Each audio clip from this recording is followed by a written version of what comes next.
যদি কোয়ালিশন সরকার গঠন করতে হয় সে পার্লামেন্টে তো দুর্বলই হয়। তাই বর্তমান পরিস্থিতিতে পদ্ধতিতেও তো দুর্বল পার্লামেন্ট হওয়া সম্ভব। আর পিআর সিস্টেমে নির্বাচন দিতে বিএনপির আপত্তি থাকারই কথা না, কারণ তাদের একজন উঁচু পর্যায়ের বক্তা বক্তব্য দিয়েছেন, উঁচু পর্যায়ের নেতা বক্তব্য দিয়েছেন যে 90% ভোট তাদের।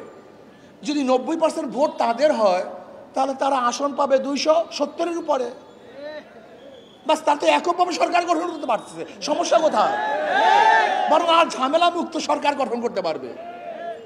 পিআর সিস্টেম নির্বাচনের ব্যাপারে তো খোদ বিএনপি বক্তব্য দিয়েছেন। কি বলছেন? তিনি জাতীয় সংসদ গঠন করবেন, জাতীয় সরকার গঠন করবেন। তা জাতীয় সরকারটা কিভাবে হবে আমাকে বলুন।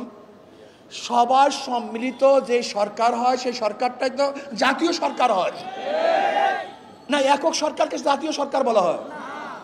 তাই যেহেতু সবার সম্মিলিত সরকারকে জাতীয় সরকার বলা হয়, আর পিআর পদ্ধতিতে তো সমস্ত দলে, সমস্ত মতে, সমস্ত আদর্শের মানুষগুলি সংসদে যাবে, কাজে সেহেতু বিএনপির বক্তব্য অনুযায়ী তো পিআর সিস্টেমের নির্বাচনের প্রয়োজন।